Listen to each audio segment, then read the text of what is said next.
तो दोस्तों, आपका एक बार फिर से हमारे चैनल नोटबोर्ड में स्वागत है। आज के जो वीडियो है, इस वीडियो में हम आपके लिए फिज़िक्स क्लास 11th का टर्म 2 के जितने भी चैप्टर्स हैं, उसमें जितने भी इंपॉर्टेंट स्टेटमेंट्स हैं, लॉज हैं या डेफिनेशंस हैं जो आपके टर्म 2 के एग्ज़ाम में आ सकती है, जो 11 तारीख को आपका फिज़िक्स का एग्ज़ाम है उसके लिए। तो पूरी वीडियो एंड तक देखिएगा। सारे जितने भी इंपॉर्टेंट पॉइंट्स हैं, जितने भी स्टेटमेंट्स आपके टर्म 2 के सिलेबस में हैं, ठीक है, हर चैप्टर से हमने लिए हैं जो मोस्ट इंपॉर्टेंट, ठीक है, जो जिनके आने की जो पॉसिबिलिटी है सबसे ज़्यादा है, ठीक है। तो पूरी वीडियो एंड तक देखिएगा और कोई भी जो है स्टेटमेंट मिस मत कीजिएगा, ठीक है। सबसे पहला एसएचएम चैप्टर 14 जो है ऑसिलेशन, उसका ये टॉपिक है। मेनली जो है चैप्टर उस चैप्टर में एसएचएम के बारे में ही है। तो एसएचएम क्या होता है तो आप यहाँ पढ़ सकते हैं, मैं आपको बता देता हूँ। तो एसएचएम है एक special type of periodic motion है। पीरियोडिक मोशन क्या होता है? वो मोशन जो अपने आप को रिपीट करता है after a fix interval of time, ठीक है, यानी फिक्स टाइम इंटरवल के बाद वो मोशन अपने आप को रिपीट करता है। तो सिंपल हार्मोनिक मोशन एक पीरियोडिक मोशन है, उसी का एक स्पेशल टाइप है, ठीक है, जिसमें जो पार्टिकल होता है वो ऑसिलेशन करता है, किसमें? स्ट्रेट लाइन में, ठीक है। और जो उसका एम्पलीट्यूड है या फिर आप बोल सकते हैं जो उसका डिस्प्लेसमेंट है, ठीक है, वो फोर्स के प्रोपोर्शनल होता है और वो मीन पोजीशन के आइदर साइड, या तो पॉजिटिव साइड या फिर नेगेटिव साइड ऑसिलेशन करता है, ठीक है। यहाँ पे आप देख सकते हैं। हम एसएचएम को क्या कह सकते हैं? हम एसएचएम को प्रोजेक्शन भी मान सकते हैं। यूनिफॉर्म सर्कुलर जो मोशन होता है उसका जो प्रोजेक्शन होगा, यानी उसकी एक तरीके से परछाई जो होगी किसी भी सर्कल के डायमीटर पे, ठीक है। अगर यूनिफॉर्म सर्कुलर मोशन हो रहा है तो उस सर्कल के डायमीटर पे जो उसका प्रोजेक्शन होगा वो भी एसएचएम करता है, ठीक है। और जब हम एसएचएम को मीन पोजीशन से मेज़र करते हैं तो होता है x is equal to A sine omega T.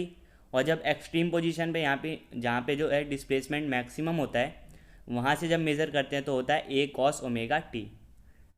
तो अगर कोई पार्टिकल एसएचएम कर रहा है तो वो ये दो जो कंडीशंस है इन्हें फॉलो करेगा। F is equal to minus k x और a is equal to minus omega square x. Omega क्या है? एंगुलर फ्रिक्वेंसी, ठीक है। के क्या है? Angular wave number. और एक्स है जो डिस्प्लेसमेंट, ठीक है। एफ यहाँ पे फोर्स है और ए है एक्सेलरेशन। लीनियर एसएचएम के लिए जो इक्वेशन है वो है M D square Y upon D T square plus K Y, ये वाली जो इक्वेशन है। और एंगुलर एसएचएम के लिए ये वाली इक्वेशन है, ठीक है। और ये किससे आ रही है? ये जो सिंपल सा हमने रिलेशन पढ़ा है कि जो ओमेगा होता है अंडर रूट के अपॉन एम के इक्वल होता है, या फिर जो ओमेगा स्क्वायर है वो के अपॉन एम के इक्वल होता है, ठीक है। तो ये था एसएचएम। अब हमारा जो नेक्स्ट इंपॉर्टेंट टॉपिक है यंग्स मॉडुलस। इस पे बेस्ड न्यूमेरिकल भी आ सकता है और इसकी डेफिनेशन भी 2 मार्क्स में पूछ सकता है, ठीक है। तो यंग्स मॉडुलस क्या है? The ratio of the longitudinal stress to the longitudinal strain is defined as Young's modulus.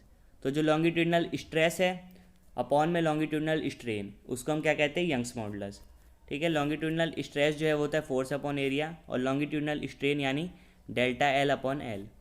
तो यंग्स मॉडुलस हो गया एफ एल अपॉन में ए डेल्टा एल, ठीक है। इसकी ऐसा यूनिट भी आपको पता होनी चाहिए, न्यूटन पर मीटर स्क्वायर या फिर पास्कल, ठीक है। यंग मॉडुलस हो गया, उसके बाद आता है bulk modulus. The ratio of the hydraulic stress to the corresponding hydraulic strain.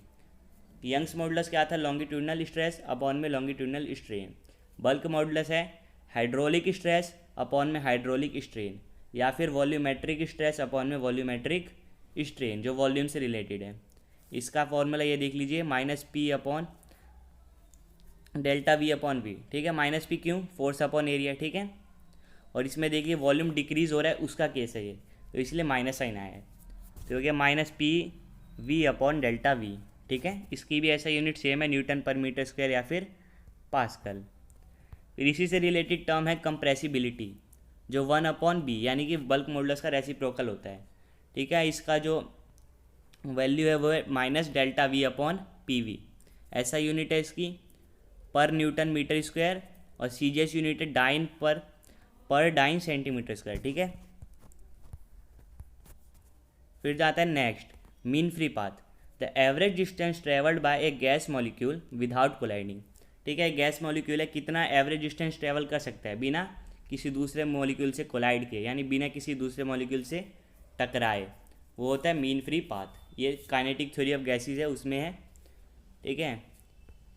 तो मीन फ्री पाथ को हम लैम्डा से डिनोट कर रहे हैं, क्या होगा, सारे जो जितने भी लैम्डा है एवरेज जितने भी डिस्टेंस है उसका एवरेज है, ठीक है। या फिर lambda is equal to 1/√2 pi N D square, ठीक है। डी का डायमीटर और एन है number of molecules per unit volume, ठीक है। ये जो भी इंपॉर्टेंट है, मोस्ट इंपॉर्टेंट जो आपके एग्जाम में आ सकते हैं, क्योंकि आपका जो सैम्पल पेपर मैंने वीडियो बनाई थी उसमें Stokes law, Pascal's law, Bernoulli theorem, latent heat, triple point of water, इस तरीके से डेफिनेशंस आई थी, ठीक है। एप्लीकेशंस भी आए थे, तो इसको आप ज़रूर पढ़ लीजिए अपने पेपर से पहले, ठीक है। फिर आता है ज़ीरोथ लॉ ऑफ थर्मोडाइनमिक्स।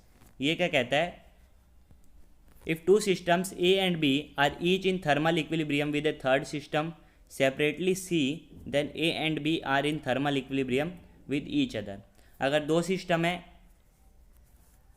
ए और बी, ये दोनों क्या है, थर्मल इक्विलिब्रियम में एक थर्ड सिस्टम सी के साथ, ये इसके साथ है और ये इसके साथ, ठीक है। तो ये ज़ीरोथ लॉ क्या कहता है कि ये दोनों आपस में भी थर्मल इक्विलिब्रियम में होंगे, ठीक है। नॉर्मल सी मैथ है, आप इसको इस तरीके से समझ सकते हैं, ए इज़ इक्वल टू सी और बी इज़ इक्वल टू सी, तो इस तरीके से क्या हो गया, ए और बी दोनों इक्वल होंगे, ठीक है, क्योंकि दोनों सी के इक्वल है, ठीक है। अगर दो सिस्टम्स थर्मल इक्विलिब्रियम में किसी थर्ड सिस्टम के साथ, तो दोनों जो हैं उस सिस्टम के दोनों जो है आपस में थर्मल इक्विलिब्रियम में होंगे, ठीक है। सिंपल सा लॉ है, जनरल इसमें मैथमेटिक्स है। फिर थर्मोडाइनमिक्स में जो प्रोसेस है जिसमें आइसोकोरिक, आइसोथर्मल, आइसोबेरिक और एडियाबैटिक जो प्रोसेस है, ये चारों तो आपको पता ही होगा, ठीक है। लेकिन एक प्रोसेस आती है quasi static process. Quasi static का मतलब है बिल्कुल स्टैटिक, यानी बिल्कुल ऐसे प्रोसेस जो देखने में लगे कि कुछ हो ही नहीं रहा है, ठीक है, बिल्कुल साइलेंट, कुछ नहीं हो रहा, ठीक है, ऐसे देखने में लगता है कि नो चेंज। तो क्वासी स्टैटिक प्रोसेस जो है ये क्या है, बाकी जो चारों प्रोसेस है वो सब आप जानते होंगे, ठीक है। एक में टेम्परेचर, आइसोथर्मल जो है उसमें टेम्परेचर कांस्टेंट रहता है, आइसोबेरिक जो है उसमें प्रेशर कांस्टेंट, आइसोकोरिक जो है उसमें वॉल्यूम कांस्टेंट, और एडियाबैटिक जो है उसमें हीट फ्लो जो होता है ज़ीरो होता है, ठीक है, डेल्टा क्यू ज़ीरो होता है, चेंज इन हीट, ठीक है। यहाँ को क्वासी स्टैटिक प्रोसेस क्या होती है, ये एक इन्फिनाइटली स्लो प्रोसेस है, बिल्कुल स्लो, ऐसी प्रोसेस जिसमें सिस्टम जो है थर्मल इक्विलिब्रियम और मैकेनिकल इक्विलिब्रियम में रहता है सराउंडिंग के साथ, ठीक है। यानी कि हर मूवमेंट पर जब भी आप देखेंगे तो सराउंडिंग के साथ जो है सिस्टम थर्मल या फिर मैकेनिकल इक्विलिब्रियम में रहता है, दोनों में, ठीक है। लेकिन ऐसा नहीं है कि प्रोसेस होती नहीं है, बहुत होती है लेकिन बहुत स्लो होती है, ठीक है। तो देखने में लगता है कि कुछ चेंज ही नहीं हो रहा, ठीक है। फिर आता है सेकंड लॉ ऑफ थर्मोडायनामिक्स। अब इसके बाद हम फर्स्ट लॉ भी देखेंगे आगे। तो सेकंड लॉ ऑफ थर्मोडायनामिक्स जो है हम दो स्टेटमेंट से समझ सकते हैं। पहला है केल्विन प्लैंक स्टेटमेंट, दूसरा है क्लॉसियस स्टेटमेंट। तो केल्विन प्लैंक स्टेटमेंट जो है वो क्या कहती है कि ऐसी कोई प्रोसेस जो है पॉसिबल नहीं है जिसका जो अकेला रिजल्ट है वो एक रिजर्वोयर से हीट सारी एब्जॉर्ब कर ले और उस हीट को जो है वर्क में कन्वर्ट कर दे, ठीक है। ऐसी कोई प्रोसेस पॉसिबल नहीं है। और क्लॉसियस स्टेटमेंट क्या कहता है कि ऐसी कोई प्रोसेस जो है पॉसिबल नहीं है जिसका जो अकेला रिजल्ट है वो हीट को ट्रांसफ़र कर दे from a colder object to a hotter object, ठीक है। एक ठंडी बॉडी से एक गर्म बॉडी में जो है हीट का ट्रांसफ़र कर दे, ऐसी कोई जो है प्रोसेस पॉसिबल नहीं है, ठीक है। फर्स्ट लॉ हम देखेंगे सबसे पहले, उससे पहले हम देख लेते हैं limitations of first law of thermodynamics. ये 2 मार्क्स का क्वेश्चन आ सकता है, ये भी इंपॉर्टेंट है कि फर्स्ट लॉ ऑफ थर्मोडायनामिक्स जो है उसके लिमिटेशंस क्या हैं। तो पहला है कि ये जो है डायरेक्शन नहीं बताता कि हीट का जो ट्रांसफ़र है किस तरफ हो रहा है, ठीक है। दूसरा क्या है, ये कि कुछ नहीं बताता कंडीशंस के बारे में जिसमें जो है हीट का वर्क में ट्रांसफॉर्मेशन हो रहा है, ठीक है। और अगर आपको इसके बारे में और डिटेल में जानना है तो हमने थर्मोडायनामिक्स की वीडियो बना रखी है। ऑसिलेशन और वेव छोड़ के जितने भी चैप्टर्स हैं हमने उसके नोट्स बना रखे हैं, तो उसमें आपको डिटेल में मिल जाएंगे, ठीक है। इस वीडियो में आपके लिए छोटे से लेकर आए हूँ, ठीक है, कुछ पॉइंट्स जो आप, क्योंकि आपका पेपर जो है आने ही वाला है तो उस टाइम उस हिसाब से मैंने ये बनाए हैं, ठीक है, कि आप उस कम समय में भी जो है इसको प्रिपेयर कर सकते हैं। अगर आपको डिटेल में देखना है तो मैं आपको डिस्क्रिप्शन में लिंक दे दूंगा सारी वीडियोस का, आप जाके देख सकते हैं, ठीक है। फिर स्टोक्स लॉ जो सैम्पल पेपर में भी आया था, according to Stokes law when a body moves in a fluid it experience a drag force opposite to its motion. जब कोई भी बॉडी है जो फ्लूइड में मूव करती है तो वो एक ड्रैग फोर्स जो है एक्सपीरियंस करती है, जो क्या होता है उसके जो मोशन है उसके अपोजिट होता है। और ये जो ड्रैग फोर्स है किसके इक्वल होता है, 6 पाई ईटा आर वी। ईटा क्या है, कोफिशिएंट ऑफ विस्कोसिटी, आर है रेडियस जो भी बॉडी है उसका, और वी है वेलोसिटी। ठीक है, तो आपका जो सैम्पल पेपर था उसमें डेफिनेशन पूछी थी 1 मार्क्स में, और आप इसके 2 एप्लीकेशंस पूछे थे, तो टोटल 2 मार्क्स से एक क्वेश्चन आया था। तो स्टोक्स लॉ के एप्लीकेशन क्या है कि इससे हम टर्मिनल वेलोसिटी फाइंड कर सकते हैं, विस्कोसिटी फाइंड कर सकते हैं फ्लूइड की, और डेंसिटी और साइज जो है स्पेयर का और लिक्विड का वो भी हम फाइंड कर सकते हैं। ठीक है, फिर विस्कोसिटी क्या होती है, the property of a liquid by which an internal friction force act between the different layers of the fluid which opposes their relative motion. तो ये फ्लूइड की एक प्रॉपर्टी है जिससे क्या होता है कि जो फ्लूइड की डिफरेंट लेयर्स हैं उनके बीच में इंटरनल फ्रिक्शन जो होता है, फ्रिक्शन जो फोर्स है इंटरनली एक्ट करती है। ठीक है, जो क्या करती है उनके बीच में जो रिलेटिव मोशन है उसको अपोज करती है। ठीक है, इसकी ऐसा यूनिट पूछी जा सकती है पोइजले, और इसकी जो डायमेंशन फॉर्मूला है ml-1 t-1। ठीक है, फिर फर्स्ट ऑफ थर्मोडायनेमिक्स क्या कहता है, it states that the energy supplied to the system goes in partly to increase the internal energy of the system and the rest in work on the environment.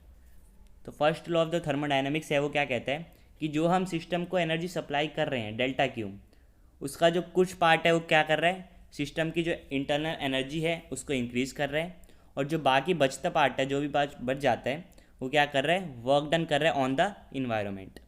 तो delta Q is equal to U plus delta W. ठीक, फिर आता है Pascal's law, whenever external pressure is applied on any part of a fluid contained in a vessel it is transmitted undiminished and equally in all directions. जब भी अगर कोई fluid है वो वेसल में रखा है, हम उस पर एक्सटर्नल यानी बाहर से कोई प्रेशर लगा रहे हैं, तो वो जो प्रेशर है इक्वली जो है डिस्ट्रीब्यूट हो जाएगा ऑल डायरेक्शन में। ठीक है, इक्वली ट्रांसमिट हो जाएगा ऑल डायरेक्शन में, अनडिमिनिश्ड यानी कि बिल्कुल भी उसका वेस्टेज नहीं होगा। जितना हमने प्रेशर अप्लाई किया वो पूरा प्रेशर इक्वली हर डायरेक्शन में ट्रांसमिट हो जाएगा। ठीक है, जो सैम्पल पेपर था उसमें भी पूछा था, और इसके 2 एप्लीकेशंस पूछे थे। तो इसके 2 एप्लीकेशन है हाइड्रोलिक लिफ्ट और हाइड्रोलिक ब्रेक्स। आप इसका जो हाइड्रोलिक लिफ्ट जो है और ब्रेक्स, इनका वर्किंग है याद कर सकते हैं, ये भी आपका जो पेपर है उसमें पूछा जा सकता है 2 या 3 मार्क्स में। ठीक है, किस तरीके से हम कम प्रेशर अप्लाई करते हैं फिर उसका जो इफेक्ट है वहाँ पे ज़्यादा प्रेशर मिलता है। ठीक है, फिर बर्नौली थ्योरम जो मोस्ट इंपॉर्टेंट में से एक है, फॉर एन आइडियल फ्लूइड यानी कि नॉन विस्कस और incompressible moving along a streamline flow कर रहा है, तो इसकी जो प्रेशर एनर्जी है, kinetic energy per unit volume और potential energy per unit volume, इनका जो सम है वो क्या होगा, कांस्टेंट, यानी P plus rho v square upon 2 plus rho g h is equal to constant. इसकी डेरिवेशन आप जरूर याद कर लीजिएगा, ये आपके लिए बहुत इंपॉर्टेंट है। ठीक है, डेरिवेशन, स्टेटमेंट और फिगर। ठीक है, लेकिन आज की ये जो वीडियो है इसमें मैं आपको इंपॉर्टेंट जो स्टेटमेंट्स है वो बता रहा हूँ, लेकिन बर्नौली थ्योरम में आपको पूरा अच्छे से पता होना चाहिए बर्नौली प्रिंसिपल के बारे में। ठीक है, इसके लिमिटेशंस भी आप याद कर लीजिए। Friction by viscous force. ठीक है, इसमें जो फ्रिक्शन विस्कस फोर्स के द्वारा जो फ्रिक्शन लग रहा है उसको हमने क्या माना है, इसमें एज्यूम किया है कि वो नेग्लिजिबल है। ठीक है, और ये जो प्रिंसिपल है एप्लीकेबल फॉर स्टेडी फ्लो, कोई और फ्लो होगा जैसे लैमिनार फ्लो तो उस पर एप्लीकेबल नहीं है। तो 2 लिमिटेशन आपको पता होनी चाहिए, और इसके 2 एप्लीकेशंस आपको पता होने चाहिए। तो पहला हो गया वेंचुरी मीटर, ठीक है, जो आपकी बुक में है, और लिफ्टिंग ऑफ एन एरोफॉइल, ये भी आपकी बुक में है। ठीक है, ये दोनों आप एप्लीकेशंस, लिमिटेशंस, फिर स्टेटमेंट, फिगर और जो भी प्रूफ है, डेरिवेशन है, वो आपको पता होनी चाहिए। ठीक है, ये मोस्ट इंपॉर्टेंट क्वेश्चन है, इसकी आने की संभावना बहुत ज़्यादा है, सैम्पल पेपर में भी ये क्वेश्चन आया था। फिर काइनेटिक थ्योरी में क्या क्या एजम्पशन है आपको पता नहीं चाहिए। तो उसमें एजम्पशन पहला क्या है कि जो मॉलिक्यूल्स है गैस के वो आइडेंटिकल हैं और स्पेरिकल शेप के हैं। दूसरा, तो मॉलिक्यूल्स का जो वॉल्यूम है वो नेग्लिजिबल है, किसके कंपैरिजन में, वॉल्यूम ऑफ गैस के। ठीक है, तीसरा क्या है, molecules of A gas moves randomly in all direction doing zigzag motion. तो जो गैस के मॉलिक्यूल्स है वो रैंडमली मूव करते हैं हर डायरेक्शन में, किस मोशन के साथ, जिगजैग मोशन। ठीक है, चौथा, जो गैस मॉलिक्यूल का स्पीड है वो 0 और इन्फिनिटी के बीच में लाई करता है। ठीक है। फिफ्थ है कि जो गैस मॉलिक्यूल्स हैं उनके बीच में कोई भी इंटरमॉलिक्यूलर फोर्स काम नहीं करता। ये हम क्या देख रहे हैं, एजम्पशन जो काइनेटिक थ्योरी में थे। सिक्स्थ है कि जो इनके कोलिजन्स होते हैं वो परफेक्टली इलास्टिक होते हैं, ठीक है, यानी वेलोसिटी जितनी थी उतनी ही रहेगी कोलिजन के पहले भी और कोलिजन के बाद भी। और जो नंबर ऑफ कोलिजन्स है पर यूनिट वॉल्यूम में वो कांस्टेंट रहते हैं, ठीक है, पर यूनिट वॉल्यूम में कितने कोलिजन्स होंगे वो कांस्टेंट रहते हैं इन ए गैस। ये हमने जो है काइनेटिक थ्योरी में एजम्पशंस माने थे। तो ये भी 3 मार्क्स में आ सकता है, तो आपको कम से कम 5 की तो जानकारी होनी चाहिए। फिर आता है डिग्री ऑफ फ्रीडम। इस पे बेस्ड जो है न्यूमेरिकल आ सकते हैं और क्वेश्चन इस पे बेस्ड पूछा जा सकता है। तो डिग्री ऑफ फ्रीडम होता क्या है? तो डिग्री ऑफ फ्रीडम वो नंबर ऑफ इंडिपेंडेंट तरीके हैं या मोड्स हैं जिसमें जो कोई भी सिस्टम एनर्जी पोजेस कर सकता है, ठीक है, उसको कहते हैं डिग्री ऑफ फ्रीडम। डिनोट करते हैं स्मॉल एफ से। 3 तरह का हो सकता है, ट्रांसलेशनल, रोटेशनल और वाइब्रेशनल, ठीक है। Monoatomic, diatomic, triatomic सबके लिए अलग अलग होते हैं, वो देखते हैं। तो इस एफ जो है उसका जनरल एक्सप्रेशन क्या होता है, 3a-b, यानी कि डिग्री ऑफ फ्रीडम का जो जनरल एक्सप्रेशन है 3a-b। ए क्या है यहाँ पे एटोमिसिटी और बी है रेस्ट्रिक्शन। फिर मोनो एटमिक जो गैस होती है उसका डिग्री ऑफ फ्रीडम 3 होता है और तीनों ही क्या होते हैं, ट्रांसलेशनल। इसके एग्जांपल देख लीजिए, हीलियम, नियोन और आर्गन, ठीक है, जिसमें एक ही एटम्स हो, मोनो एटमिक। यहाँ पे देख लीजिए कुछ गलती हो गई, ये जो है डाई एटमिक के एग्जाम्पल्स है और ये जो है ट्राई एटमिक जो नॉन लीनियर है उसके एग्जाम्पल्स हैं, ठीक है। तो आप इसको चेक कर लीजिएगा एक बार। फिर ट्राई एटमिक जो गैस है वो 2 तरह की होती है, लीनियर और नॉन लीनियर। तो नॉन लीनियर जो है उसमें 6 डिग्री ऑफ फ्रीडम होते हैं, 3 होते हैं रोटेशनल और 3 होते हैं ट्रांसलेशनल। फिर ट्राई एटमिक जो लीनियर है उसमें 7 डिग्री ऑफ फ्रीडम होते हैं, ठीक है, उसका एग्जाम्पल है H2O। और ट्राई एटमिक नॉन लीनियर जो हमने बताया उसका एग्जाम्पल है कार्बन डाइऑक्साइड और बेरिलियम क्लोराइड। फिर डाई एटमिक गैस का एग्जाम्पल है डाई हाइड्रोजन और ऑक्सीजन गैस, ठीक है। इसके होते हैं 5 डिग्री ऑफ फ्रीडम, 3 होते हैं ट्रांसलेशनल और 2 होते हैं रोटेशनल, ठीक है। फिर आता है मोस्ट इंपॉर्टेंट में से एक, the law of equipartition of energy. ये क्या कहता है, अकॉर्डिंग टू दिस लॉ अगर कोई भी सिस्टम थर्मल इक्विलिब्रियम में है, ठीक है, तो उसकी जो टोटल एनर्जी होगी, जितनी भी एनर्जी है वो इक्वली डिस्ट्रीब्यूटेड होगी। किसमें, उसके जितने भी डिग्री ऑफ फ्रीडम है, चाहे रोटेशनल हो, वाइब्रेशनल हो या ट्रांसलेशनल हो, सबके पास जो एनर्जी होगी वो इक्वल होगी, ठीक है। और जो एनर्जी एसोसिएटेड होगी, सबके पास जो एनर्जी होगी क्या होगी, हाफ KT। के क्या है, बोल्ट्जमैन कांस्टेंट। के नीचे आप छोटा सा सबस्क्रिप्ट लगा सकते हैं B, ठीक है। के क्या है, बोल्ट्जमैन कांस्टेंट, जिसकी वैल्यू है 1.38 × 10⁻⁻23 जूल पर केल्विन। और T क्या है, absolute temperature of the system. तो ये लो है, इसकी डेरिवेशन नहीं आएगी, आपको बस स्टेटमेंट पता होना चाहिए, ठीक है। 2 मार्क्स में इसका स्टेटमेंट आ सकता है, ठीक है। फिर लेटेंट हीट क्या होती है, ये आपका सैम्पल पेपर में भी क्वेश्चन आया था। तो जो सैम्पल पेपर में डेफिनेशंस आई थी उसको भी मैंने इसमें इंक्लूड किया है, तो आपको उसके भी आंसर यहाँ पे अच्छे से मिल जाएंगे। तो लेटेंट हीट क्या है, latent heat is of a substance is the amount of heat energy required to change the state of unit mass of the substance from solid to liquid और liquid to gas without any change in the temperature. तो latent heat क्या है, वो amount of heat energy है जो चाहिए हमें किसके लिए, अगर हमें किसी भी सब्सटेंस के यूनिट मास का जो स्टेट है वो चेंज करना है, सॉलिड से लिक्विड करना है या फिर लिक्विड से गैस करना है, ठीक है, without any change in temperature, ताकि जो उसका टेम्परेचर है वो चेंज ना हो, तो उसी को कहते हैं लेटेंट हीट। ऐसा यूनिट है उसकी जूल पर kg। फिर आता है ट्रिपल पॉइंट ऑफ वाटर। ये क्वेश्चन आपका सैम्पल पेपर में आया था कि आप ट्रिपल पॉइंट ऑफ वाटर से क्या समझते हैं। तो सबसे पहले ट्रिपल पॉइंट होता क्या है, वो टेम्परेचर या प्रेशर जिसमें कोई भी सब्सटेंस है उसके जो तीनों फेजेस हैं, सॉलिड, लिक्विड और गैस, को एग्जिस्ट करते हैं, यानी कि साथ में एग्जिस्ट करते हैं इन थर्मल इक्विलिब्रियम या फिर थर्मोडायनामिकल इक्विलिब्रियम, उसको कहते हैं triple point of the substance. उसी तरीके से ट्रिपल पॉइंट ऑफ जो वाटर है उसके लिए टेम्परेचर क्या होना चाहिए, 0.01 डिग्री सेल्सियस या फिर 273.16 केल्विन। और जो प्रेशर है वो होना चाहिए 6.11 × 10⁻³ पास्कल, ठीक है। ये triple point of water question आया था, उसमें आपको ये आंसर लिखना था, ठीक है। फिर आता है बीट्स। बीट फ्रीक्वेंसी पे बेस्ड न्यूमेरिकल आ सकता है कि दो, ठीक है, दो स्ट्रिंग दे दी हो या फिर दो कुछ सब दे दी हो, गिटार ये सब, ठीक है, उसमें बीट फ्रीक्वेंसी दी हो आपको, ठीक है, एक ही फ्रीक्वेंसी दे दी हो, और फिर वैक्स करने पे या फिर उसको जब छील देते हैं स्क्रैप करके उसके बाद की फ्रीक्वेंसी दी हो, तो उससे आपको बीट फ्रीक्वेंसी निकालनी होती है, ठीक है। तो इस तरीके के क्वेश्चन आ सकते हैं, लेकिन इसकी डेफिनेशन आपको पता नहीं चाहिए। तो बीट एक फिनोमेना है जो किससे अराइज होता है, इंटरफेरेंस ऑफ वेव्स। जब वेव्स मिलती हैं तो इंटरफेरेंस होता है, दो तरीके का हो सकता है, कंस्ट्रक्टिव या डिस्ट्रक्टिव। कंस्ट्रक्टिव यानी कि दोनों वेव्स मिलती हैं तो ऐड हो जाता है, और डिस्ट्रक्टिव में दोनों वेव्स को मिलने से दोनों का जो है माइनस हो जाता है, ठीक है। तो ये बीट्स जो एक फिनोमेना है जो अराइज होता है इंटरफेरेंस ऑफ वेव से। कब अराइज होता है, जब दो वेव्स जिनकी फ्रीक्वेंसी है थोड़ी सी डिफरेंट है, यानी कि लगभग 10 हर्ट्ज का जो है या उससे कम का जो है इनके फ्रीक्वेंसी में डिफरेंस है, और एम्पलीट्यूड कंपेरेबल है यानी सेम है, और जब ये दो वेव्स आपस में सुपरपोज होती है, ठीक है, यानी मिलती है, तो क्या बनती है, बीट्स बनती है। और जो बीट फ्रीक्वेंसी है किससे डिनोट कर सकते हैं हम, वी बीट से, किसके इक्वल होती है, V1 माइनस V2, यानी जो फर्स्ट वेव है उसकी फ्रीक्वेंसी माइनस सेकेंड वेव की फ्रीक्वेंसी, ठीक है।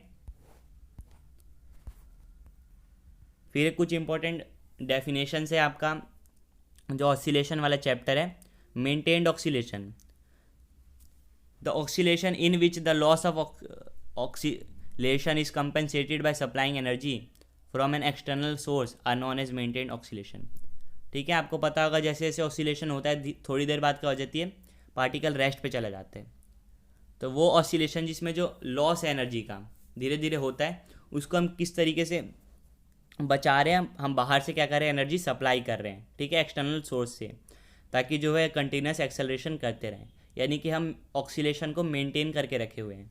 तो ये कौन सा ऑक्सीलेशन हो गया, मेंटेन्ड ऑक्सीलेशन, ठीक है। और भी टाइप से हम आगे पढ़ेंगे इसके।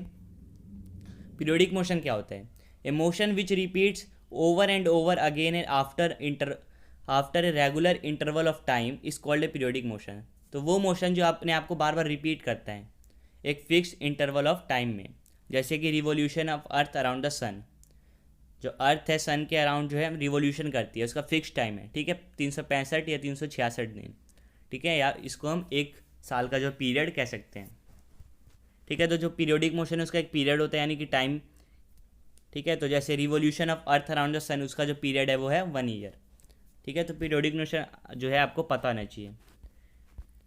फिर ऑसिलेटरी, वाइब्रेटरी या फिर हार्मोनिक मोशन जो होता है क्या होता है, तो the motion in which a body moves to and fro और बैक एंड फोर्थ, यानी टू एंड फ्रो मूव करती है आगे पीछे, या फिर बैक एंड फोर्थ मूव करती है repeatedly about a fix point in A definite interval of time is called harmonic motion, ठीक है। तो वो हार्मोनिक मोशन वो मोशन है जिसमें जो बॉडी है एक फिक्स पॉइंट के, ठीक है, दोनों साइड जो है आइदर साइड में क्या करती है, मूव करती है टू एंड फ्रो या फिर बैक एंड फोर्थ, ठीक है, और फिक्स इंटरवल ऑफ टाइम में।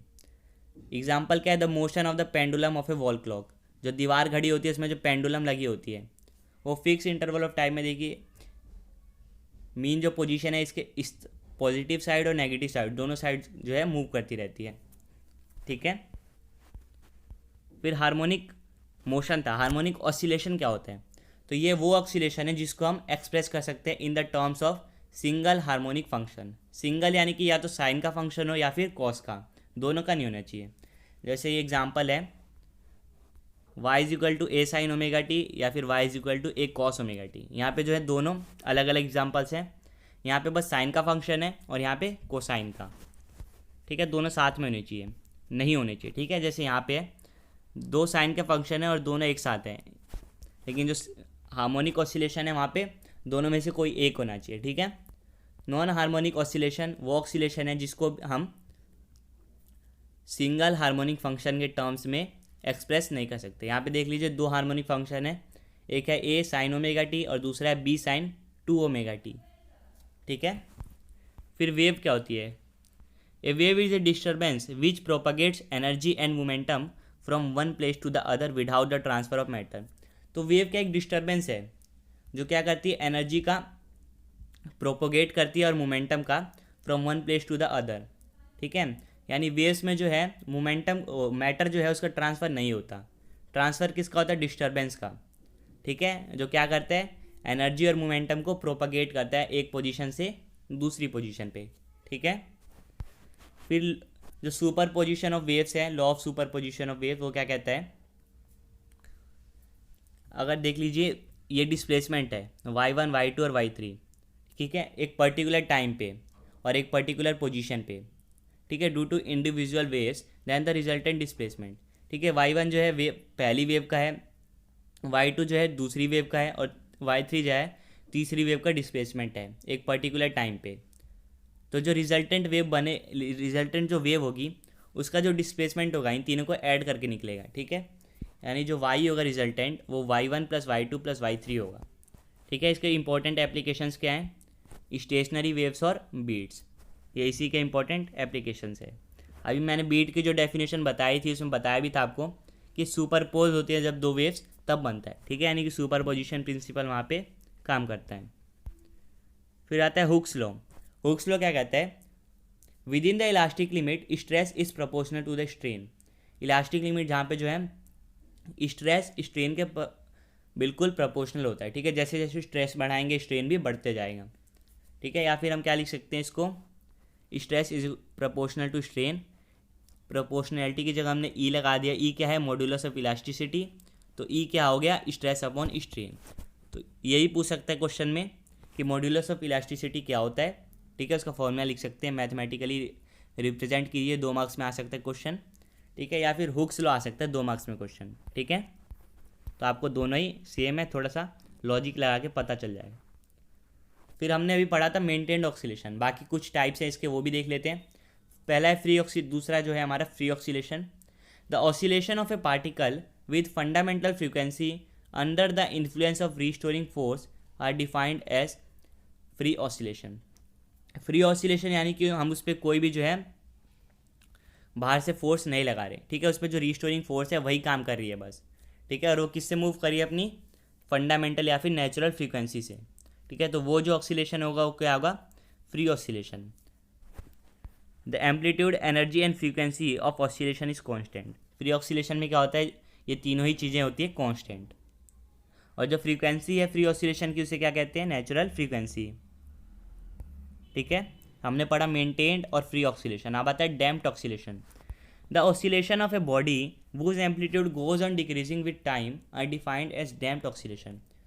तो बॉडी का वो ऑसिलेशन जिसमें जो क्या है उसका एम्पलीट्यूड है धीरे धीरे टाइम के साथ क्या होता है डिक्रीज होते जाता है और फिर क्या हो जाता है ज़ीरो, वो क्या होता है डैम्प्ड ऑक्सीलेशन। डैम्प यानी कि धीरे धीरे डिक्रीज होना।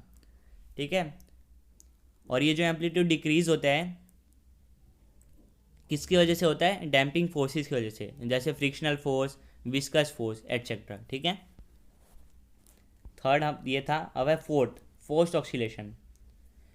The oscillation in which a body oscillates under the influence of an external periodic motion are known as forced oscillation. तो वो ऑसिलेशन जिसमें जो बॉडी ऑसिलेट करिए किसकी वजह से, जो हम बाहर से पीरियोडिक मोशन लगा रहे हैं या जो बाहर से हम फोर्स लगा रहे हैं उसकी वजह से। तो हम बाहर से फोर्स लगा रहे हैं या फिर बाहर से हम एक्सटर्नल पीरियोडिक मोशन कर रहे हैं तो क्या हो गया, फोर्स्ड ऑक्सीलेशन। ठीक है, फिर लास्ट हमारा है स्टेटमेंट रेजोनेंस क्या होता है। तो when the frequency of external force is equal to the natural frequency of the oscillation then this state is known as the state of resonance. जब जो एक्सटर्नल हम फोर्स लगा रहे हैं उसकी जो फ्रीक्वेंसी है और जो नेचुरल फ्रीक्वेंसी ऑसिलेशन की दोनों इक्वल हो जाए। ठीक है, तो ये जो स्टेट होती है उसको हम क्या कहते हैं, स्टेट ऑफ रेजोनेंस। और ये जो फ्रीक्वेंसी बनती है उसको हम क्या कहते हैं, रेजोनेंट फ्रीक्वेंसी। तो होप आपने जितने भी मैंने आपको स्टेटमेंट बताए ये सारे इंपॉर्टेंट है, आपके पेपर में आ सकते हैं।